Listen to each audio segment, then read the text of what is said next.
नमस्कार, superfast futures में आपका स्वागत है। आज तेज शुरुआत हुई, हायर लेवल पे टिकना मुश्किल था। हम बार बार बता रहे थे आपको कि मार्केट का जो स्ट्रक्चर है, कल जो एकदम से गिरावट आई थी उससे संकेत यही थी कि अगर तेज खुले तो हो सकता है हायर लेवल्स पे फिर से प्रॉफिट बुकिंग हो जाए। यही हुआ। हालांकि अभी भी मैं कहूंगा कि एक रेंज में फंसे हुए, क्योंकि 9900 के लेवल को जब तक होल्ड करते हैं तब तक दिक्कत नहीं। इसके नीचे हो सकता है बिकवाली और हावी हो जाए। 9900 के लेवल को होल्ड करने की कोशिश होगी, लेकिन फ्लैट हो चला है बाजार। कल की क्लोजिंग के हिसाब से अब आपको कोई भी चेंज नहीं नजर आएगा। निफ्टी बैंक मात्र 35 पॉइंट्स ऊपर है। हालांकि जब बाजार खुला था तो जो पीएसयू बैंकिंग स्टॉक्स थे वहां पर काफी स्ट्रांगली एक्यूमुलेशन इंट्राडे के दौरान होती हुई नजर आई। निफ्टी के जो तेज होने वाले स्टॉक्स हैं उसमें टेक महिंद्रा शामिल है, बजाज ऑटो और अल्ट्राटेक सीमेंट, तीन निफ्टी के सबसे ज्यादा बढ़ने वाले स्टॉक्स की मैं बात कर रहा हूं। और ऊपरी स्तरों से आज बाजार पे जो इंपॉर्टेंट है, बार बार हम बात कर रहे हैं, कल 12% क्लोजिंग बेसिस पे बढ़ा था, आज 2% हायर लेवल पे थोड़ी सी दबाव देखने को मिल रहा है। 9800, 9900 ये दो स्ट्राइक्स, दो पुट जहां पर आज ट्रेडर्स ने बिकवाली की है। बैंकिंग, एनबीएफसी, सीमेंट, ये कुछ ऐसी पॉकेट्स हैं जहां पर आज के सत्र में तेजी की पोजीशंस बनी हैं। कुछ और पेरिफेरल्स जिस पे पेंट कंपनियां शामिल हैं, गैस डिस्ट्रीब्यूशन शेयर शामिल हैं, इनमें तेजी देखने को मिल रही है। थोड़ी देर पहले मैं ज्वेलरी स्टॉक्स देख रहा था जिसमें टाइटन और पीसी ज्वेलर, इनमें तेजी। टाइटन तो अब तक के उच्चतम स्तर पे पहुंच गया और साथ साथ रियल्टी स्पेस में भी तेजी देखने को मिली। गिरने वाले स्टॉक्स की सूची आपकी स्क्रीन पे, भारती एयरटेल, इंफ्राटेल दोनों में दबाव। निफ्टी के सबसे ज्यादा टूटने वाले स्टॉक्स यही तो हैं और साथ साथ आइडिया सेलुलर, यहां पर भी 1.5% से ज्यादा की बिकवाली हो चुकी है। तेजी वाले स्टॉक्स की सूची में जैन इरिगेशन प्रोमिनेंटली एफएनओ में सबसे ज्यादा बढ़ने वाला स्टॉक साबित हो रहा है, 6% की तेजी है। आईएफसीआई और आईजीएल, इन स्टॉक्स में भी 2.5% से 3.5% का उछाल आज इंट्राडे में आ गया। इसके अलावा कुछ और स्टॉक्स जिसमें सीजी पावर शामिल है, बर्जर पेंट्स और रैमको सीमेंट, सीएट, ये कुछ ऐसे ट्रेड्स जहां पर फोकस पॉजिटिव साइड पे है। चंदन तापड़िया साहब मोतीलाल ओसवाल से मेरे साथ मौजूद हैं और साथ ही साथ मनीष शर्मा जी मेरे साथ मौजूद हैं इंडिट्रेड डेरिवेटिव से। मनीष जी, शुक्रिया अपना समय जी बिजनेस को देने के लिए। सर, मार्केट का स्ट्रक्चर अभी कैसा लग रहा है आपको? हायर लेवल्स पर टिकना थोड़ा मुश्किल हो रहा है, रणनीति कैसे बनाए निफ्टी पे? जी, ओवरऑल अगर आप देखिए रेंज में ट्रेड कर रहा है। 9870 नीचे की तरफ रेंज है और ऊपर में है 10,000 के आसपास। तो हम लोग lower side of range trade करें तो मुझे लगता है यहाँ से बाय करना चाहिए। 9890 का स्टॉप लॉस रखें और ऊपर में एक बार वापस मुझे लगता है 10,000 तक के लेवल टच हो सकता है। चलिए, 9900 का एक स्टॉप लॉस है और 10,000 तक के टारगेट्स देखने को मिल सकते हैं। स्टॉक स्पेसिफिक अगर आप बाजार में तेजी बनाएंगे तो कौन सा स्टॉक कंसीडर करेंगे सबसे पहले? जी, मेटल काउंटर्स में टाटा स्टील स्पेशली काफी हैवी लॉन्ग बिल्डअप है और काफी स्ट्रॉन्ग सपोर्ट लेवल्स को काफी अच्छे तरीके से होल्ड कर रहा है और काफी स्ट्रॉन्ग है। यहाँ से 645 का स्टॉप लॉस रख के 665 और 660 तक के शॉर्ट टर्म टारगेट्स हम। चलिए, और वैसे भी अभी 0.1% के आसपास की तेजी शो कर रहा है। स्पॉट में भाव है 651 के आसपास का। स्टॉप लॉस रखें 645, टारगेट 660 तक के देखने को मिल सकते हैं। चंदन तापड़िया आज के मेहमान मेरे साथ मौजूद हैं। चंदन नमस्कार। ये मार्केट्स पे कल जो एकदम से बिकवाली हुई थी, एक तो उसको कैसे देखा जाए, संकेत कैसे इस हफ्ते के लिए निफ्टी पे रणनीति बताएं? जी हाँ, जैसे देखिए कल बाजार ने एक स्टीप फॉल ऊपर के लेवल से देखा था। वॉलेट इंडेक्स भी 14-15% बढ़ चुका था। 9980 एक मल्टीपल हर्डल बाजार में बना हुआ है और उस लेवल के आसपास आते दो बार बाजार ने सेलिंग प्रेशर देखने को मिला। आज भी देखें बाजार ने रिकवरी दी थी बट ऊपर में 9965-70 के लेवल को नहीं होल्ड किया और वापस करेक्शन दिया। तो ओवरऑल देखें बाजार में डिक्लाइंस पे बाइंग आ रही है बट ऊपर में फॉलो अप नहीं हो रहा है और रेजिस्टेंस बना हुआ है और मेरा मानना है कि बाजार इस दायरे में ही ट्रेड करता हुआ नजर आएगा। तो ऑन इमीडिएट बेसिस मेरा मानना है कि 9850 एक बाजार में सपोर्ट का काम करेगा। कोई भी डिक्लाइन आती है तो वो 9900, 9928, 9880 के आसपास रुक जाएगी। तो 9850 के स्टॉप लॉस से 9980, 10,000 तक के टारगेट के लिए खरीदारी की सलाह रहेगी। तो ओवरऑल मेरा मानना है कि दायरे में बाजार रहेगा और ऊपर के लेवल से थोड़ी गिरावट आई है तो इसके लिए बाय ऑन डिक्लाइन की रणनीति यहाँ पे हम बना रहे हैं। अच्छा चंदन, कल तो एकदम से जो वोलेटिलिटी बढ़ गई थी तो प्रीमियम्स भी बढ़ गए होंगे कॉल्स और पुट्स के। क्या आपने क्लाइंट्स को हायर लेवल्स पे कुछ कॉल्स या फिर पुट्स में बिकवाली की सलाह भी दी है? ओटीएम यानी कि आउट ऑफ द मनी, बाहरी कॉल्स की मैं बात कर रहा हूँ, बाहरी पुट्स के।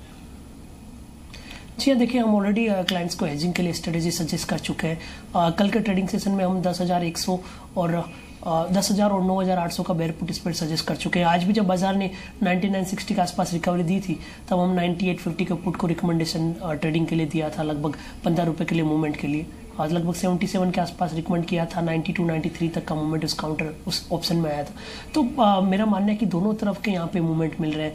जब भी डिक्लाइन आता है वापस रिकवरी आ जाती है, जब भी बाउंस आता है 99 80 के आसपास हर्डल आ रहा है। अच्छा। तो ट्रेडर्स को इन रेंज में ट्रेड करना पड़ेगा। और जहां तक वोलेटिलिटी की बात करें, विक्स बढ़ा है तो प्रीमियम जरूर बढ़े। और यहाँ पे जो अग्रेसिव ट्रेडर्स है उनको हम यही सजेस्ट कर रहे हैं कि नीचे में 97 या 96 की पुट बेचे, ऊपर में 10,200 की कॉल बेचे, तो बाजार उस दायरे में रहेगा। और थोड़ी सी वोलेटिलिटी घटती है तो टोटल प्रीमियम में 10 से 15% का गिरावट आ जाएगा। राइट, मेरे साथ नीरव चेड़ा साहब ज्वाइन कर रहे हैं आप निर्मल बैंक से। नीरव जी नमस्कार सर, निर्मल बैंक की स्ट्रैटेजी बताएं निफ्टी पे और एक स्टॉक जो आपके फोकस में। Good afternoon. देखिए स्ट्रैटेजी तो यही है कि नीचे में सपोर्ट पे बाय करें।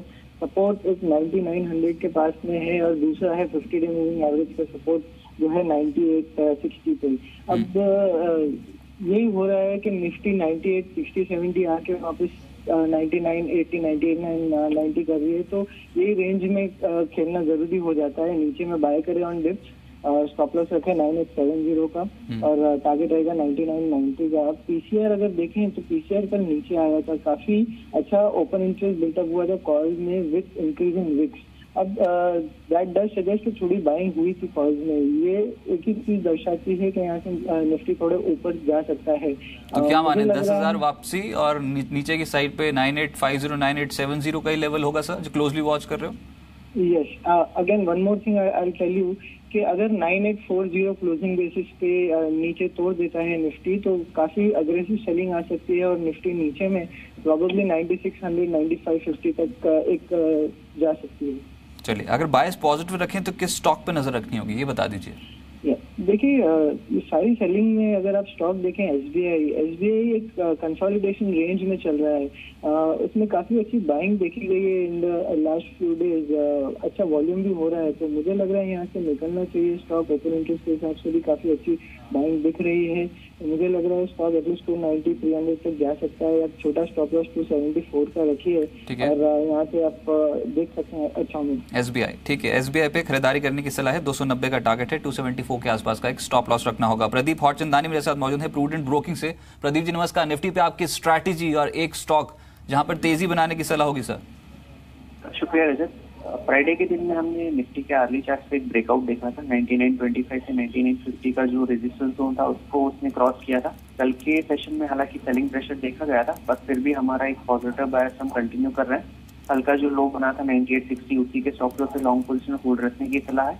ऑन द हायर साइड 10,030 से 10,060 का हमको लगता है कि टारगेट जोन है जो अचीव हो सकता है कुछ दिनों में। स्टॉक की अगर बात करें तो टाइटन पे लॉन्ग की एडवाइस रहेगी। टेक्निकल चार्ट्स पे तो ब्रेकआउट है, उसके साथ साथ डेरिवेटिव में भी एक अच्छा लॉन्ग बिल्डअप देखा जा रहा है और गोल्ड के प्राइसेस भी बढ़ रहे हैं, तो जो भी इसके लिए पॉजिटिव है। तो यहाँ पे लॉन्ग की एडवाइस रहेगी। स्टॉप लॉस रहेगा 614 का और टारगेट रहेगी 665। चलिए, बहुत शुक्रिया। तो यहाँ पर निफ्टी पे तो सबकी बाय कॉल्स हैं। टारगेट 10,000 के आसपास मान लीजिए आप, जब तक 9850 नहीं टूटता। लेकिन काउंटर स्पेसिफिक सबसे पहले टाइटन आपकी स्क्रीन पे था, तेजी बनाने की सलाह है इस पर्टिकुलर स्टॉक में। 665 का टारगेट है, 614 का एक स्टॉप लॉस लगाना होगा। प्रूडेंट ब्रोकिंग की अभी भी तेजी की सलाह, और वो तब जब 4% के आसपास की तेजी ऑलरेडी पकड़ चुका है, लाइफ हाई पे कामकाज कर रहा है। ये इंपॉर्टेंट है स्टॉक के लिए आज के सत्र में। इसके अलावा खरीदारी करनी है तो एसबीआई बैंकिंग सेक्टर पे ये तेज हो सकता है। आज वैसे भी पीएसयू स्टॉक्स रिलेटिवली ज्यादा आउट परफॉर्म कर रहे हैं मार्केट को। स्टेट बैंक ऑफ इंडिया, दिग्गज बैंक 290 का टारगेट, 274 का एक स्टॉप लॉस लगाना होगा। निर्मल बैंक की राय है। और टाटा स्टील इस स्टॉक पे फोकस किया जा सकता है। 665 का टारगेट है, 650 का एक स्टॉप लॉस लगाना होगा। मनीष शर्मा जी की राय है। लेकिन आज जो हम बैंकिंग की बात कर रहे हैं, चंदन, ये निफ्टी बैंक का एक तो स्ट्रक्चर समझाएं, कहां तक के टारगेट्स आप एक्सपेक्ट कर रहे हैं और क्या पीएसयू बैंकिंग में निचले स्तरों से आज जो खरीदारी हुई वो बढ़ सकती है क्या?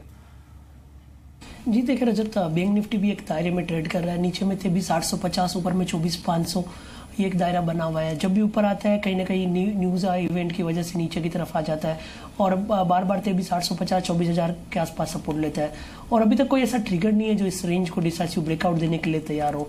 24,500 निकलेगा तभी यहाँ पे अग्रेसिव बाय के लिए ट्रेड रहेगा, अदरवाइज इस रेंज को ट्रेड करने की सलाह रहेगी। तो एज ऑफ नाउ मेरा मानना है कि ऊपर के लेवल से थोड़ी गिरावट आई है तो 24,150 का स्टॉप लॉस लगा के 24,500 तक के बाउंस बैक के लिए प्ले कर सकते हैं। जहां तक प्राइवेट और पीएसयू बैंक की बात है, मेरा मानना है कि प्राइवेट बैंक की बाजार में आउट परफॉर्मेंस परफॉर्म करते हुए नजर आएंगे, चाहे आप यस बैंक की बात करें या फिर एक्सिस बैंक की बात करें या फिर एविएट HDFC बैंक की बात करें। मेरा मानना है कि बाजार में यदि बाइंग इंटरेस्ट आता है तो यही काउंटर वर्क करेंगे। और जहां तक SBI और दूसरे PSU बैंक्स की बात है, जरूर यहाँ पे सेलिंग प्रेशर थोड़ा सा पोज हुआ है, बट कहना मुश्किल होगा कि कोई सस्टेनेबल डिसाइसिव मूवमेंट और बाउंस बैक इस काउंटर में आएगा, क्योंकि इन सारे के सारे काउंटर में जब भी बाउंस आता है वो बाउंस बैक वापस थम जाता है। स्पेशली आप बैंक ऑफ बड़ौदा की बात करें, जब भी नीचे के लेवल से थोड़ा सा रिकवरी आती है वापस सेलिंग प्रेशर बना जाता है और वीक ऑन वीक बेसिस पे lower top lower bottom formation यहाँ पे बन रहे हैं। SBI एक जरूर काउंटर है जो 270 के आसपास सपोर्ट है, बट 282 निकलेगा तब जाके यहाँ पे थोड़ा सा कंफर्मेशन आएगा कि हाँ ये काउंटर 2-2.5% का मूवमेंट दिखा के 288 289 तक की जाने की सलाह बन सकती है। फटाफट से रिकैप मैं आपको बता दूं कि आज के सत्र में निफ्टी बैंक दोनों पे ही खरीदारी की सलाह है चंदन तापड़िया की। इसके अलावा यहाँ पर जिस तरीके का स्ट्रक्चर डेवलप हो रहा है उसमें अब स्टॉक स्पेसिफिक हो जाते हैं। चंदन, आज के सत्र के लिए बताएं या फिर 1-2 दिन के पर्सपेक्टिव से स्टॉक स्पेसिफिक कहां पर नजर रखनी होगी? सीमेंट पैक मजबूत है क्या? इसके अलावा कहां पर तेजी बना सकते हैं सर? जी यार, जब देखें पूरा सीमेंट पे कि यहाँ पे एक सपोर्ट बेस बाइंग हो रहा है, चाहे आप SCC बात करें, अंबुजा की बात करें या फिर इंडिया सीमेंट, डालमिया सीमेंट, इन सब में हमने यहाँ पे अल्ट्राटेक सीमेंट को सिलेक्ट किया है क्योंकि काफ़ी दिनों के कंसोलिडेशन और बॉटम आउट प्रोसेस के बाद इस काउंटर ने 4000 के लेवल को पार किया है। 50 डे मूविंग एवरेज के ऊपर काफ़ी दिनों बाद इसने डिसाइसिवली होल्ड करने की ट्राई कर रहा है, तो लग रहा है कि यहाँ पे अपमूव बनना चाहिए। 4000 का स्टॉप लॉस लगा के यहाँ पे 4200 तक के टारगेट के लिए अपसाइड के लिए ट्रेड किया जा सकता है।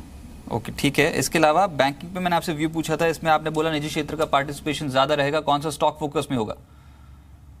जी रजत, देखिए बैंकिंग में यदि मार्केट यहाँ से रिकवरी होती है तो प्राइवेट बैंक ही यहाँ पे चलते हुए नजर आएंगे। यहाँ पे यस बैंक पे पॉजिटिव व्यू है। ये काउंटर पिछले 3-4 वीक के प्रॉफिट बुकिंग के बाद अपने आप को स्टेबल कर रहा है। 1740 1730 मल्टीपल सपोर्ट है और इस लेवल पे आसपास जब भी डिक्लाइन आती है इस काउंटर में बाइंग इंटरेस्ट समर्ज हो जाता है, तो 1730 के स्टॉप लॉस से यहाँ पे खरीदारी की सलाह रहेगी। ऊपर में हम 1840 1850 तक के टारगेट इस काउंटर में आने वाले कुछ दिनों में देख रहे हैं। राइट, अब कुछ एक्टिव फ्यूचर्स की बात हो जाए जहां पर आज के सत्र में तेजी बन रही है, उसमें जैन इरिगेशन शामिल है, लोअर लेवल्स पे खरीदारी है, ये और तेज हो सकता है क्या स्टॉक?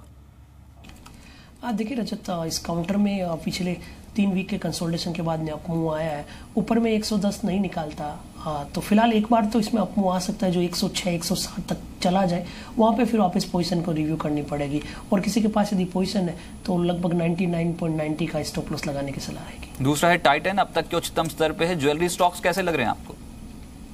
जी हाँ, टाइटन यहाँ पे हमारा फेवरेट काउंटर है। लगातार यहाँ पे एक पॉजिटिव मूव बन रहा है, हाई टॉप साया बॉटम फॉर्मेशन बन रहा है। पिछले 3 वीक के कंसोलिडेशन के बाद में इसने पोल एंड फ्लैग पैटर्न का आज ब्रेकआउट दिया है और ये ब्रेकआउट लगभग 628 630 के ऊपर हुआ था और उस ब्रेकआउट की वजह से हमें लग रहा है कि 660 तक भी रैली यहाँ पे एक्सटेंड होनी चाहिए।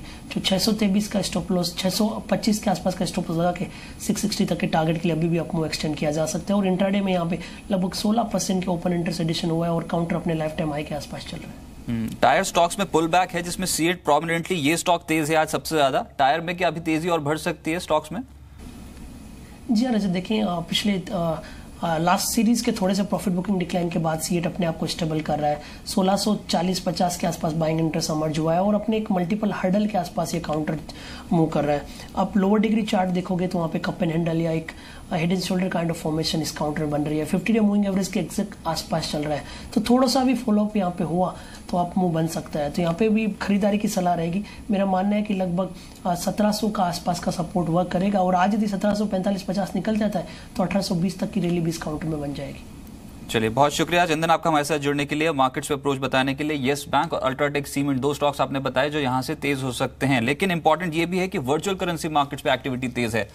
बिटकॉइन जो कि वर्चुअल करेंसी है उसमें पिछले 2 दिनों में बहुत स्ट्रांग बिकवाली हो चुकी है। इनफैक्ट जो पिछला सेशन था उसी में ही 12% के आसपास का गोता लगा दिया बिटकॉइन ने वर्ल्ड मार्केट्स पे, और कारण बताया जा रहा है कि चीन के रेगुलेटर ने कुछ सख्ती की है आईसीओस पे, यानी कि इनिशियल कॉइन ऑफरिंग्स। जो कंपनियां आईसीओस जारी करके बिटकॉइन जारी कर पैसे जुटाना चाहती थी उन पे नकेल कसी है चीन के रेगुलेटर ने।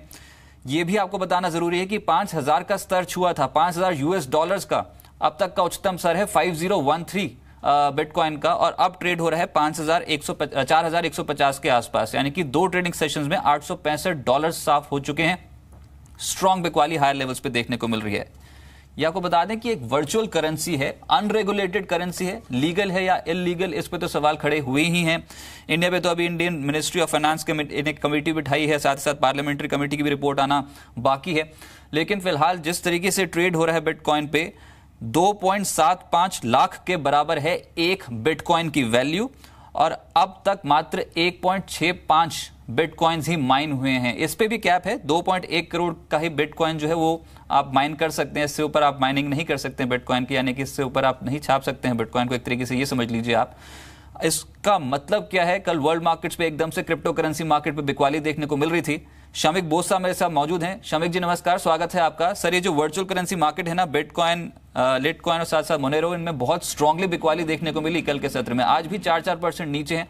क्या हाई लेवल से प्रॉफिट बुकिंग है? मेरे ख्याल से क्या हो रहा है Rajat, that partly there is news that China is clamping down on crypto currencies, so this creates a climate of fear among certain people, but that fear is unwarranted because the whole idea of cryptocurrencies it's outside the jurisdiction of central banks, and it's not a part of the political economy. As a money, it cannot be debased, and it's created by a mathematical algorithm. So I think इतना जब rise हुआ रजत, तो काफी volatile corrections भी आपको देखने को मिलेगी फॉर एक्सटर्नल फैक्टर्स। लेकिन when some money is going into gold, some money is going in here, these are diversification away from fiat paper money to protect value. अच्छा, एक रिपोर्ट में पढ़ा था, उसके आधार पर जब भी इतनी बड़ी तेजी बनती है तो लगभग 25% का फॉल देखने को मिलता है बिटकॉइन की वैल्यू पे। क्या ये जो चाइना रेगुलेशंस, रेगुलेटरी इश्यूज जो बने हैं, एक वो कंसर्न और जियोपॉलिटिकल टेंशंस को भी इसके साथ जोड़कर देख सकते हैं? आई थिंक जियोपॉलिटिकल टेंशन में क्या होगा, ऑल्टरनेटिव एसेट्स में पैसा जाएगी, like gold silver is showing. But gold, like you've correctly pointed out, gold silver has broken out of a technical consolidation pattern. Bitcoin needs to make a consolidation pattern to mature. It has gone up so much this year that a big correction is probably overdue. Now, the thing is that the fact that governments cannot create more Bitcoin, only those who are participating in it create it. It makes it that much more open to sentiments. That कभी sentiments बहुत तेजी आ जाएगी जब 100 में 80 आदमी खरीदने के लिए आ जाएगा. Those who bought towards the later stages are probably selling out now because they overbid initially. और इंतजार भी है इनफैक्ट कि भारतीय सरकार का बिटकॉइन पे अब गोइंग फॉरवर्ड क्या कुछ स्टेटमेंट्स निकल के आते हैं, क्योंकि अभी तक कोई क्लैरिटी है ही नहीं इसके लीगल या इलीगल स्टेटस को लेकर। बहुत शुक्रिया शमिक जी मेरे साथ जुड़ने के लिए। ये भी बता दो 2017 की शुरुआत में $950 के आसपास बिटकॉइन की वैल्यू थी और अब वैल्यू है 4,500। तो समझ सकते हैं कितना स्ट्रॉन्ग गेन है, लगभग 4.4 गुना रिटर्न जो है 2017 में बिटकॉइन पे मिल चुका है। अब हायर लेवल्स पे प्रॉफिट बुकिंग कहूंगा कि इसमें से होती हुई नजर आ रही है। चलिए मेरे साथ इनफैक्ट एक बड़ी खबर आ रही है, उस पर भी नजर डाल लेते हैं। ये सीमेंट की कीमतें बढ़ने की खबर है। 27 रुपए प्रति बैग सीमेंट कीमतों में इजाफा देखने को मिला है और ये मुंबई में सीमेंट की कीमतों में इजाफा हुआ है। सीमेंट पे बात ही हो रही थी अभी थोड़ी देर पहले, चंदन से उनकी पिक थे अल्ट्राटेक सीमेंट। आज वैसे भी अल्ट्राटेक सीमेंट देख लीजिए, इंडिया सीमेंट में 1% के आसपास का उछाल है। अंबुजा आउट परफॉर्म कर रहे हैं मार्केट्स को। रैमको सीमेंट्स अगर परसेंटेज वाइज देखेंगे तो डेरिवेटिव मार्केट पे सबसे ज्यादा बढ़ने वाला शेयर साबित होगा। तमाम सीमेंट स्टॉक्स जो है वो आज स्ट्रांग है, 1.5% तक के रिटर्न्स आज जनरेट कर चुकी हैं। दिग्गज कंपनियां एसीसी, अंबुजा और अल्ट्राटेक जैसे स्टॉक्स में तेजी बन रही है। मृत्युंजय मेरे सहयोगी मेरे साथ मौजूद हैं। मृत्युंजय बताएं कमोडिटी मार्केट का हाल। शुक्रिया रजत। और कमोडिटी मार्केट की बात करें तो कल की जोरदार तेजी के बाद आज भी बुलियन का मार्केट कहीं ना कहीं हायर लेवल पे सस्टेन कर रहा है। करीब 40 रुपए की तेजी है गोल्ड में और 30,145 के स्तर पर यहाँ पर ट्रेड हो रहा है। आज के लिए अगर आप कारोबार करना चाहते हैं तो केडिया कमोडिटी का व्यू है कि आप गोल्ड में 30,100 रुपये के स्तर पर बाई करिए। 30,350 का टारगेट होगा और 29,950 के स्तर पर आप स्टॉप लॉस लगाएं। सिल्वर में अगर आपको 41,400 रुपये का स्तर दिखता है तो आप बाई करके मुनाफा कमा सकते हैं। 41,750 का लक्ष्य होगा और 41,200 रुपये के स्तर पर आप स्टॉप लॉस लगाएं। कच्चा तेल एक महत्वपूर्ण काउंटर है जहां पर आपके लिए कमाई के मौके हो सकते हैं। 3050 पर आप बाई करिए, 3100 का लक्ष्य होगा, लेकिन 3020 के स्तर पर आपके लिए स्टॉप लॉस लगाना जरूरी है। इन सब के अलावा कॉपर में चूंकि लगातार तेजी आई है तो कॉपर में 448 के स्तर पर आप बाई करिए, 454 का टारगेट होगा। एग्री में चना एक महत्वपूर्ण काउंटर होगा जहां पर आप बेचकर मुनाफा कमा सकते हैं। 6150 पर बेचिए, लक्ष्य होगा 6040 का।